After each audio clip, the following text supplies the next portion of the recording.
अनिल जी। और आज जो नवरात्रि पिक है वो है पीएसयू बैंकिंग ईटीएफ। इस पे पहले भी मैंने जिक्र किया था। निफ्टी पीएसयू बैंकिंग इंडेक्स काफ़ी बढ़िया लग रहा है। सारे बैंक्स अगर आप देखें, state bank, bank of Baroda, Canara bank, सारे अच्छे लग रहे हैं। अब रिटेलर के पास होते हैं लिमिटेड पैसे, तो जो शेयर रिटेलर ले ले अमूमन माना जाता है वो रुक जाता है।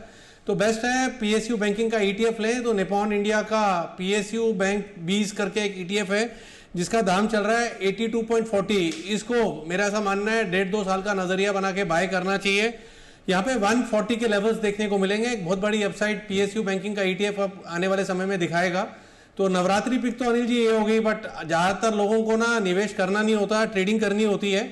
तो ट्रेडिंग के नज़रिए से भी मैं 2 नवरात्रि पिक लाया हूँ। एक तो है श्रीराम फाइनेंस, 634 की क्लोजिंग है। डेली चार्ट पर छोटा सा एक राउंडिंग बॉटम पैटर्न फॉर्मेशन बना हुआ है। 615 का लगाना है स्टॉप लॉस।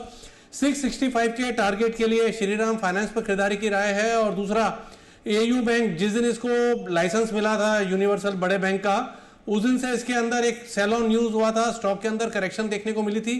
अब चार्ट्स पर नीट क्लीन क्लियर रिवर्सल है। 719 का लेवल है।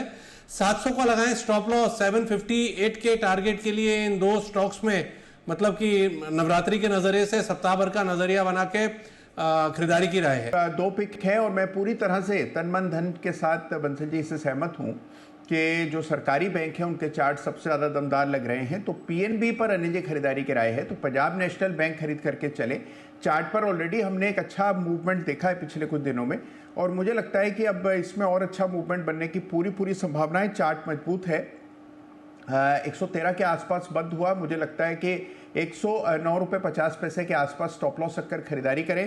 पहला टारगेट होगा 118 का 118 का और 121 का शुभ लक्ष्य जो है वो पीएनबी के लिए रखें। तो 121 के लक्ष्य के लिए पीएनबी में खरीदारी कराए है। और दूसरा M&M फाइनेंशियल खरीदना है जो कि बाजार को बड़े पैमाने पर आउट परफॉर्म कर रहा है। और वीकली चार्ट्स अगर देखे जाएं तो इसमें पिछले सप्ताह एक बड़ा ब्रेकआउट आता हुआ नजर आया। तो मुझे लगता है कि M&M फाइनेंस में तेजी जारी रहेगी। जिस तरह का चार्ट स्ट्रक्चर है 285 रुपए के आसपास स्टॉप लॉस करके खरीदारी करें। पहला टारगेट होगा 296 रुपए का 296 का। दूसरा टारगेट 303 रुपए का। तो 303 के टारगेट के लिए M&M फाइनेंशियल में भी खरीदारी करें। नवरात्रि का शुभ अवसर है तो हम तो अच्छे स्टॉक्स ही देंगे। और जो मेरा पहला स्टॉक है एक बहुत ही करेक्टेड स्टॉक है और जिनको मैंने पहले भी दिया हुआ है और वो है हुतामाकी इंडिया लिमिटेड, जो कि मैं टेक्नो फंडा पिक के तौर पे ला रहा हूँ, नवरात्रि पिक के तौर पे भी। और भी 2 पिक्स और है अनिल जी। सो 265 270 के टारगेट के लिए इसको ले शॉर्ट टर्म के लिए और 230 का स्टॉप लॉस लगाए। और दूसरा है एजिस लॉजिस्टिक्स। लॉजिस्टिक्स स्पेस में थोड़ा एक्शन आएगा और आज हमने देखा भी शिपिंग को लेकर भी आज थोड़ी पॉजिटिव न्यूज है। बट ओवरऑल मतलब लॉजिस्टिक्स स्पेस ठीक लगता है मुझे। और 870 890 के टारगेट के लिए इस स्टॉक को लिया जाए। और मेन जो मेरा पिक ऑफ द मतलब वीक बोल लीजिए, नवरात्रि पिक बोल लीजिए, वो है किर्लोस्कर इंडस्ट्रीज, जो कि ऑलरेडी एक मल्टीबैगर बन चुका है जेम्स साहब के जेम्स में पिछले 5 सालों में। और अब और भी बहुत बढ़िया लगता है। किर्लोस्कर ग्रुप की कंपनी है।